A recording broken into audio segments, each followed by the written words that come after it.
दम है तो नवरात्र में बस इन पेड़ पौधों को छू करके चले आना, तत्काल आपकी गरीबी यूं ही खत्म हो जाएगी। नमस्कार दोस्तों, जय माता दी, जय माँ दुर्गे।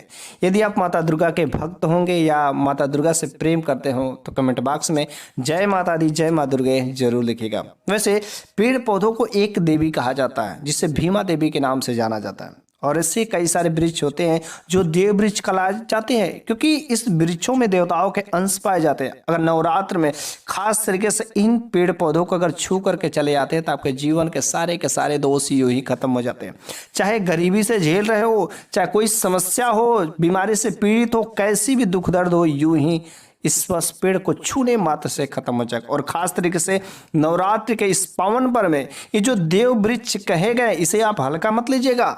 ये बहुत ही चमत्कारी पेड़ पौधे होते हैं, क्योंकि पेड़ पौधे में विज्ञान भी मानता है कि ये प्राणवायु होते हैं। मुफ्त में हम लोगों को ऑक्सीजन देते हैं और कार्बन डाइऑक्साइड को ग्रहण कर लेते हैं, और उसके साथ साथ जितनी सारी नकारात्मक ऊर्जाएं रहती है उसको भी अवशोषित कर लेते हैं। खुद अपने तेज धूप में तपते हैं और हम लोगों को शीतल छाया तथा ऑक्सीजन प्रदान करते हैं। इसी वजह से नवरात्र के इस पावन पर्व में धर्मशास्त्र में भी कहा गया है कि इन अगर पेड़ पौधों को बस छूने मात्र से आपके जीवन के सारे कष्ट खत्म हो जाते हैं। आपके जीवन में अपार खुशी आती है, क्योंकि इसमें जो देवताओं का वास होता है। और नवरात्र में माता दुर्गा के साक्षात इसमें जागृत अवस्था में रहती है। अनेक प्रकार के देवी देवताओं का आशीर्वाद आपके साथ में हो जाएगा, जिसकी वजह से आपका जीवन पूरा कल्याणकारी हो जाएगा। यदि आप जो है बहुत लंबे दिनों से बीमार चलते हैं तो ये जड़ी बूटियां ही कुछ ऐसी होती है कि आपके बीमार को यूं ही चुटकियों में खत्म कर देता है। बीमारी का उपचार भी पेड़ पौधों में छुपा है, जिसे आयुर्वेदा, क्योंकि आयुर्वेदा में अनेक प्रकार की जड़ी बूटियां पेड़ पौधे ही तो हैं। और ये पेड़ पौधे के चमत्कारी उपाय जो सही से जान लेता है, सही तरीके से कर लेता है, उसके जीवन में कभी कोई परेशानी नहीं आती। इस वजह से आज की इस वीडियो में मैं खास तरीके से नवरात्र के समय में इन कुछ पेड़ पौधों को बस छू करके चले आना, बस आपके जीवन में सारे के सारे जो कष्ट परेशानी है खत्म हो जाएगा। भगवान कृष्ण ने खुद कहा है कि पीपल में मैं हूँ और पीपल के पत्ते पत्ते में मैं बसता हूँ। इस वजह से सबसे ज़्यादा जो है पीपल की पूजा की जाती है। पीपल को वृक्षों का राजा कहा जाता है और सबसे ज़्यादा इसका जो है आयु होती है। इस वजह से पीपल का पूजा का पाठ करने का हमारे जीवन में बहुत अधिक महत्व होता है। और आज मैं नवरात्र में ऐसे कुछ पेड़ पौधों के बारे में मैं बताऊंगा कि जिसको मात्र छू जाने से बस आपका जीवन के सारे कष्टों से मुक्ति हो जाएगी। धर्मशास्त्र में अनेक प्रकार के वृक्ष के बारे में बताए जाते हैं जो बहुत ही कल्याणकारी होते हैं। आपके सारे के सारे परेशानी को, कष्ट को हर लेते हैं। और खास तरीके से नवरात्र में यदि इनको बस छू लेने से, इनकी पूजा करने से यह जो लाख गुना फायदा देते हैं। नवरात्र को वैसे शक्ति पर्व कहा गया और माता दुर्गा को शक्ति देवी भी कहा जाता है। और इस समय माता दुर्गा चैतन्य अवस्था में रहती हैं, जागृत अवस्था में रहती है। उसके साथ साथ जो पेड़ पौधे होते हैं ना, जितनी सारी वस्तु रहती हैं, सब चीजों में हमारी माता दुर्गा की शक्ति जो चैतन्य अवस्था में, जागृत अवस्था में रहती है। और माता रानी प्रसन्न हो जाती है अगर इन पेड़ पौधों को छूते हैं। इस नवरात्रि के 9 दिनों में अगर आप कम से कम एक बार भी छू लेते हैं तो बहुत ही महत्व आपके जीवन पर पड़ेगा। अगर आप इस पेड़ पौधों को हल्का समझते हैं तो इसे मामूली मत समझिएगा। ये पेड़ पौधों में अनेक प्रकार के ऐसे शक्तियाँ पाई जाती हैं जो आपके कष्टों को, आपकी समस्याओं को बस छूने मात्र से चुटकियों में खत्म कर देती हैं। वैसे आज की इस वीडियो में मैं आपको 3 पौधे के बारे में बताऊंगा। खास तरीके से 3 पौधे जो को आपको नवरात्रि के समय में केवल बस छूना है। और अगर 9 दिनों में से 9 दिनों छू लेते हैं तो बहुत ही कृपा मिलती है। अगर जितना भी समय बचा है, अगर आपके पास ज्ञान ये वीडियो देर तक पहुंचती है तो आप तब से स्टार्ट कर दीजिए, तत्काल आपकी गरीबी समाप्त हो जाएगी। नवरात्रि के 9 दिनों में जो दैवी शक्तियाँ होती बहुत ही जागृत अवस्था में होती है। तो 9 दिनों जो आपको कोई लंबी पूजा पाठ करने की आवश्यकता नहीं है। बस आप नवरात्र में इन पेड़ को छूइए, वहां पर जो दीपक जलाइए, जो कुछ भी आपके मनोकामनाएं आप उनसे कहिए, तत्काल गरीबी खत्म हो जाए। क्योंकि नवरात्र में माता दुर्गा तो जागृत अवस्था में रहती है, तो तत्काल आपकी जो मनोकामनाएं रहती, जो मनोरथें रहती है, वो आपको सुनती हैं और आपके झोली में आपकी खुशियों को न्यौछावर कर देती हैं। तो मेरे वीडियो में इस तरीके से ऐसे अनेक प्रकार का मैं जो उपाय बताता हूँ, इस सभी उपाय एक से बढ़कर के एक होते हैं और ऐसे ज्ञान आपको लाख रुपए खर्च करने पर भी नहीं मिलते हैं।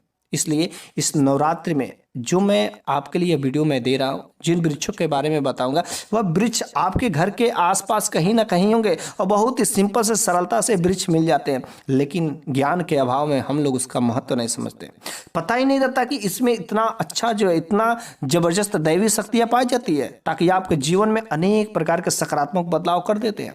आखिर वे कौन से देव वृक्ष है? तो चलिए हम लोग एक एक वृक्षों के बारे में बात कर लेते हैं, जिन वृक्षों का बस छूने मात्र से पूजा पाठ कर लेने से इस नवरात्रि में कुछ समय, कोई जरूरत नहीं लंबे लंबे दिनों तक व्रत करने का, उपवास करने का, अखंड ज्योति जलाने का, कलश की स्थापना करने का करते हैं, तब तो सोने में सुहागा। लेकिन अगर आपने इन सब कामों को नहीं किया है तो उसके बाद बस इस काम को कर लीजिएगा, इन वृक्षों को छू लीजिएगा, यकीन मानिए आपके जीवन के सारे कष्ट तत्काल यूं ही माता रानी खत्म कर देती हैं।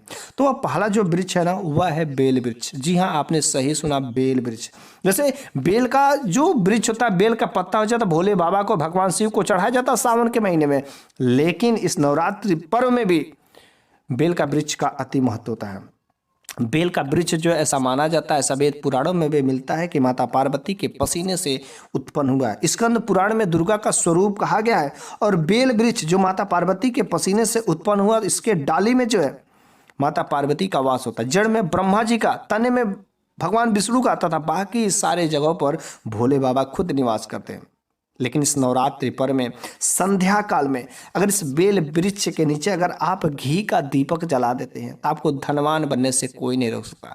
आपके जीवन के सारे जो बुरी शक्तियां रहेगी वह अच्छे गुणों में बदलने में समय नहीं लगा। आपके सारे मनोरथ कष्ट सब कुछ दूर हो जाते हैं। और नवरात्रि में इस वजह से बेल का वृक्ष का बहुत ही ध्यान रखा जाता है। और बेल के वृक्ष को आप जो ज्यादा बार नहीं, संध्या काल में किसी भी दिन, रोज करते तो बड़ी अच्छी बात है, लेकिन जितना समय बचा उसी समय में, नवरात्र के समय में किसी भी दिन अगर इन वृक्षों को मात्र रोज ज्यादा नहीं 7 बार ही छू करके आ जाते हैं तो आपके सारे के सारे जो शरीर के ऊपर जो नकारात्मक शक्तियाँ रहती है यूं ही खत्म हो जाती है। अगर उसके साथ साथ, छूने के साथ साथ अगर आप घी का दीपक एक वहाँ पर लगा देते हैं तो आपका क्या कहना है, बस आपका 4 चांद लग जाएंगे। इस वजह से छूने के साथ साथ आप जो घी का दीपक अवश्य वहाँ पर लगाएं। उपवास के दौरान हम लोगों के शरीर में ऊर्जाएं खत्म होती रहती है, थकान हो जाती है, सुस्ती रहती है, लेकिन इस बेल वृक्ष को छू लेने से हमारे शरीर को ऊर्जा प्रदान होती है। वैसे आप नवरात्र का व्रत करते हैं, उपवास करते हैं तो सुस्ती आ जाती है, थकान आ जाती है, क्योंकि भोजन नहीं करते हैं।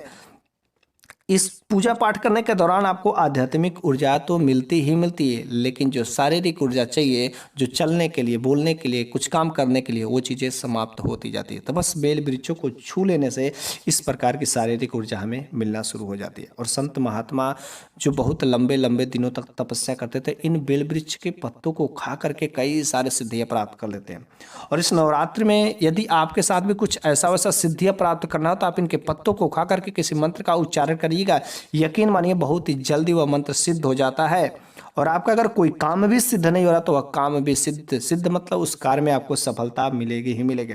इस तरीके से आपको नवरात्रि में इन वृक्षों को छूना है तथा उन वृक्षों के नीचे आपको घी का दीपक अवश्य ही जलाना है। ऐसा खुद माता पार्वती ने कहा कि कोई भी व्यक्ति अगर बेल वृक्षों को छूता है तथा साथ में वहां पर घी का दीपक जलाता है तो मैं उसकी सारी के सारे मनोकामनाओं को यूं ही पूरी कर लेती है, कार्य में सफलताएं मिलती है। नवरात्रि में आप जितना दिन बचा है आप उतना दिन शुरू करिए, और जितना ही ज्यादा आप जो भक्ति भाव इन बेल वृक्षों के साथ में करेंगे, जब भी आपको मिल जाता है शाम के समय में, तो आप इसके साथ जो बेल वृक्ष के नीचे जरूर इस काम को करिएगा। ध्यान से करना है ताकि नवरात्र में कोई किसी प्रकार की कोई गलती नहीं करना है। ये जो वृक्ष की जड़ें होती है ना, बहुत ही चमत्कारी होती है। यदि आप बेल के वृक्ष के जड़ में यदि आप दूध चढ़ाते हैं तो आपका व्यापार जो है दिन दूना रात चौगुना चढ़ना शुरू हो जाता है। यदि कोई व्यक्ति बेल वृक्ष के जड़ में सिंदूर चढ़ाता है तो उसकी गरीबी तत्काल माता रानी हर लेती है। यदि बेल वृक्ष के जड़ में यदि कोई औरत तेल चढ़ाती है तो उसके पति का सौभाग्य अर्थात वो सौभाग्यवती होती है और पति की लंबी आयु की प्राप्ति होती है। और यदि बेल वृक्ष में तीनों पत्तों को, जिसमें त्रिदेवी का वास होता है, माता काली, माता लक्ष्मी और माता सरस्वती, अगर उन तीनों पत्तों पर जो ओम लिख करके सिंदूर से अगर वह जो है बेल वृक्ष में अर्पित करती है तो कोई भी उसकी मनोकामना रहे यूं ही माता रानी पूरा कर देती। बस नवरात्र समाप्त होने के बाद कुछ ही दिनों के अंदर में उसके सारे के सारे मनोरथें पूरी हो जाती हैं। तो लंबे समय तक अब आपको कोई पूजा पाठ करने की जरूरत नहीं है।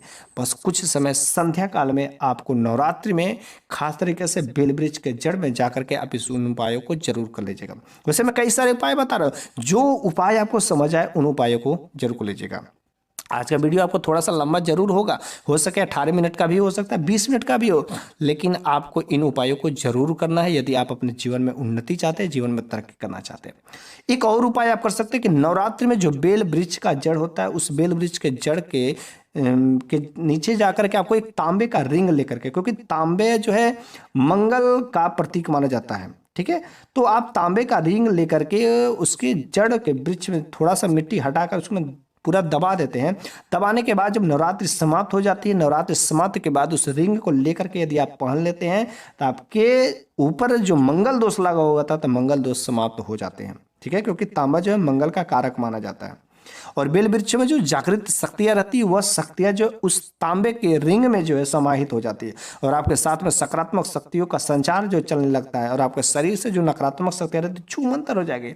आपके जीवन में कोई भी रक्त संबंधी अगर समस्या होती, क्योंकि रक्त संबंधी समस्याएं मंगल दोष की वजह से होती है, और ऐसी अंगूठी यदि आप पहन लेते तो आपको रक्त संबंधी कोई भी बीमारी नहीं हो सकती है। आपके कुंडली में शनि दोष लगा हुआ, राहु केतु दोष लगा हुआ, मंगल दोष लगा हुआ, कई प्रकार के ऐसे जो अनिष्टकारी कार्य आपके साथ में हो रहे थे, अब कोई भी कार्य नहीं होंगे अनिष्टकारी वाले, सारे के सारे आपके काम बनते हुए नजर आएंगे, ठीक है। दूसरा नंबर का जो इसमें शुभ वृक्ष होता है वह होता है समी का वृक्ष, ठीक है। समी का वृक्ष बहुत ही चमत्कारी वृक्ष होता है, साक्षात जो जगदम्बा का स्वरूप जो माना जाता है, माता जगदम्बा खुद इसमें विराजमान करती है। और संध्या के समय में अगर कोई व्यक्ति इस समी के वृक्ष के नीचे धूप दीप अगरबत्ती धुआं दीपक अगर जला देता है तो उसके सारी के सारी परेशानी को तत्काल जो है इस नवरात्रि में माता रानी खत्म कर देती है। धर्मशास्त्र में भी कहा गया है इस समी के वृक्ष के बारे में, अगर नवरात्र के समय में पुराना से पुराना आपका कोई कष्ट है, बीमारी है, तो बस एकमात्र एक दिन भी अगर इस समी के वृक्ष में दीपक जला देते हैं संध्या के समय में, तो यकीन मानिए आपके 7 जन्मों की गरीबी तुरंत खत्म हो जाती है। बस माता रानी की कृपा आपके साक्षात पड़ जाती है, ठीक है। अगर कोई महिला लाल चूड़ी जो अपनी मनोकामना को बोलते हुए समी के वृक्ष में बांध देती है तो उसकी मनोकामना तत्काल जो माता रानी सुन लेती है और नवरात्रि समाप्त होने के कुछ ही दिन बाद उसकी मनोकामनाएं पूरी हो जाती है। अगर कोई महिला सिंदूर चढ़ाती है तो उसका जो सौभाग्यवती होती है तथा उसके पति की आयु जो है लंबी होती, कभी अकाल मृत्यु नहीं होती। सिंदूर चढ़ाने से अगर कोई व्यक्ति चढ़ाता है तो उसको आरोग्य की प्राप्ति होती है। अगर कोई व्यक्ति लंबे समय से बीमार है, उसकी बीमारी ठीक नहीं हो रही, हो सके कोई नकारात्मक शक्ति हो, दवा काम नहीं कर रहा, तो ऐसे व्यक्ति के ऊपर से 7 बार जो है सिंदूर लेकर के घुमाना है, ठीक है। 7 बार सिंदूर लेकर के उसके ऊपर से घुमा करके और समी वृक्ष के जड़ में ला करके अर्पित कर देना है। बस हो गया क्या, वह बीमारी धीरे धीरे खत्म होना शुरू हो जाएगी तथा दवा भी काम करने लगता है। यदि आप निरोग रहना चाहते हैं जीवन में, चाहे महिला हो तो महिला खास तरीके से सिंदूर का प्रयोग करती हैं, तो निरोग रहना चाहते हैं तो हमेशा इस समी वृक्ष के जड़ में सिंदूर अवश्य ही डालना चाहिए, ठीक है। और सिंदूर जब आप डालते हैं तो आपको एक मंत्र बोलना है, या आप समी वृक्ष को बस छू करके चले आते हैं। माता रानी की विशेष कृपा पाना है तो समी वृक्ष को यदि आप सिंदूर नहीं चढ़ाते, क्योंकि जो व्यक्ति रहेंगे पुरुष रहेंगे वो तो सिंदूर नहीं चढ़ाएंगे, लेकिन छू तो सकते हैं। तो आप नवरात्रि में किसी भी दिन छूना है, ठीक है, लेकिन उसको छूते हुए प्रणाम करते हुए आपको एक मंत्र बोलना है, तत्काल आपकी परेशानी खत्म हो जाती है, ठीक है। दरिद्रता जन्मों जन्मों की समाप्त हो जाती है, आपकी जो भी मनोरथ रहती है वह पूरा हो जाएगा, ठीक है। कैसे करना है तो छूते हुए आपको वह कौन सा मंत्र बोलना है, मम मनोरथे पूरे मम दरिद्र नाशम, ठीक है। इस मंत्र को आपको बोलते हुए उस समी के वृक्ष को छूना है, आपके सारे के सारे मनोरथ माता रानी पूरी करेंगी। आपके जीवन में जो दरिद्रता चले थे, जो कष्ट चले, जो परेशानी चले थे, जो आपको कार्य में सफलता नहीं मिला, तब सारे के सारे काम बनेंगे। उसके साथ साथ आप कोई भी व्यक्ति जो चाहे तो और कुछ उपाय कर सकते हैं। मूली धागा, ठीक है, अपने लंबाई के बराबर ले सकते हैं कि मूली धागा को ले जाकर के समी के वृक्ष में आपको जड़ के पास में या तना में कहीं पर भी आपको वहां पर बांध देना, और बांधते हुए आपको जो कुछ भी आपसे मनोकामना है उस मनोकामना को अवश्य ही बोलना है, ठीक है, और माता रानी का नाम लेना है। अगर आप जो माता रानी का नाम लेकर उस समी के वृक्ष में अपने लंबाई के बराबर मूली धागा को बांध देते हैं तो माता रानी आपके साथ में आजीवन बंध जाती हैं। और जब माता रानी आपके साथ में आजीवन रहेंगी तब पूछने वाली क्या बात है, आपके साथ में सब कुछ अच्छा ही होगा।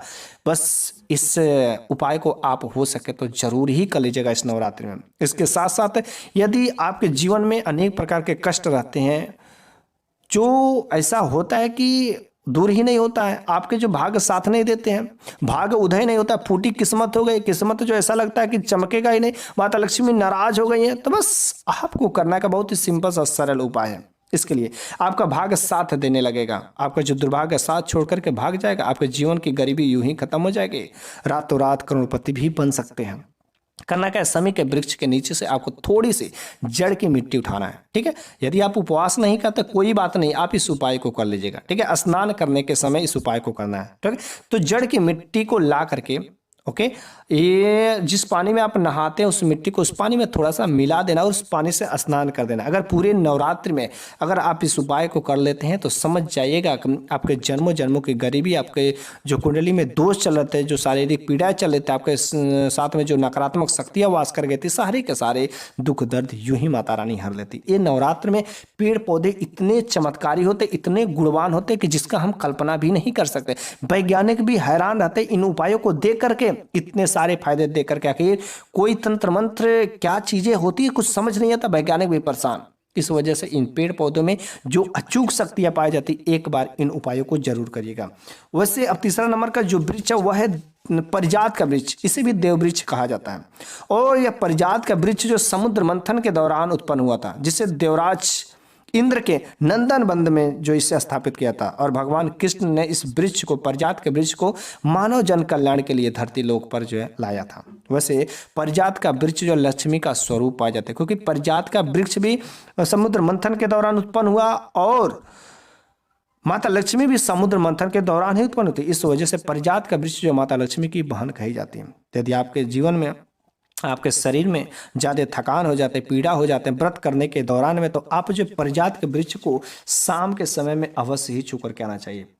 ठीक है, परिजात के वृक्ष को बस मात्र छूने से आपका शारीरिक ऊर्जा यूं ही बढ़ने लगती है। कितना भी ज़्यादा थकान हो, पीड़ा होता है, कष्ट रहता है, जब आप व्रत रखते हैं तो व्रत के दौरान बस इसको छू लीजिएगा। शाम के समय छूने मात्र से आपके तत्काल शरीर की जो पीड़ा होती है, सुस्ती होती, कमजोरी रहती है, थकान सारे के सारे खत्म हो जाते हैं। इसके साथ साथ परिजात के वृक्ष के नीचे जो है आप जो घी का दीपक यदि आप जलाते हैं तो घी का दीपक जलाने से आपकी सारी के सारे मनोकामनाएं पूरी होती हैं। ठीक है, और वहां पर आप जब आप दीपक जलाते हैं तो आप प्रार्थना जरूर करें कि हे माता देवी, आप हमारी सारे के सारे मनोकामनाओं को दूर करिए। हमारे जीवन में जो चल रहे हैं कष्ट हैं, परेशानी है, जो ग्रह नक्षत्र की दशा खराब हो गई है, कैसी भी समस्या हो, आपको वहां पर बैठ करके प्रार्थना करना है, माता लक्ष्मी की आराधना करना कि हे माता लक्ष्मी, आप मेरे जीवन में प्रवेश करिए, हम बहुत तंग हैं, मुझे बहुत अधिक आपकी जरूरत है। बस इस प्रकार के जो कुछ भी आपको मनोकामना है माता लक्ष्मी से कहना है, क्योंकि परिजात का वृक्ष जो है माता लक्ष्मी की बहन है, तो अवश्य वो अपने बहनों की रक्षा करेंगे। जल्द धनवान बनना चाहते हैं तो आपको कोई भी काम इसमें अधूरा नहीं करना, वहाँ पर घी का दीपक जलाना है और घी का दीपक जलाते हुए अपनी मनोकामनाओं को बोलना है। अवश्य माता लक्ष्मी आपके जीवन में प्रवेश करेंगी और आपके जीवन के सारे कष्टों को यूं ही खत्म कर देंगे। तो आज की इस वीडियो में मैंने 3 वृक्षों के बारे में मैंने बताया, खास तरीके से 3 वृक्ष जो बहुत ही चमत्कारी प्रभाव हमारे जीवन पर दिखाई देते हैं, खास तरीके से इस नवरात्र के समय में। अगर इस नवरात्र के समय में तीनों वृक्षों को बस छू देते हैं, ना कुछ करिएगा, छू देते हैं, उसके साथ में यदि आप जो एक घी का दीपक जला देते हैं तो भी आपकी सारी के सारे मनोकामनाएं माता रानी यूं ही पूरी कर देती, क्योंकि माता रानी साक्षात इस नवरात्र के समय में हाथी के सवार होकर गए अपने भक्तों का कल्याण करने के लिए आई हैं। तो आपको ज़्यादा लंबा पूजा पाठ करने की जरूरत नहीं है, बस वहां पर बैठ करके छू लेना है और वहां पर एक घी का दीपक जलाइए। साथ में आप अपनी मनोकामना को उनसे रो करके, गिलगिला करके कहिए, सच्चे दिल से कहिएगा, यकीन मानिए आपके सारे के सारे कष्ट परेशानियों को माता रानी हरेंगे ही हरेंगे, कैसे भी दुख परेशानी खत्म हो जाएगा। इस उपायों को करिए, आप एक बार करके देखिए, इसी नवरात्र में आपके सारे के सारे बिगड़े हुए काम बन जाएंगे, हर प्रकार के कार्य में आपको सफलता मिलेगी ही मिलेगी। मेरे प्यारे सभी दोस्तों, अगर इस प्रकार के ज्ञान में आप रुचि रखते हो तो कम से कम वीडियो को लाइक करें। यदि आप माता दुर्गा से प्रेम करते हो तो कमेंट बॉक्स में जय माता दी जय मां दुर्गे जरूर ही लिखिएगा और इस वीडियो को अधिक से अधिक लोगों के पास शेयर करिएगा, ताकि उनका भी जीवन में जो दुख दर्द परेशानी चल रहे थे, जिन्हें विश्वास नहीं होता है, उन्हें भी विश्वास हो सके। ये बहुत ही कल्याणकारी उपाय है, इस वजह से इस वीडियो को अधिक से अधिक शेयर जरूर करिएगा।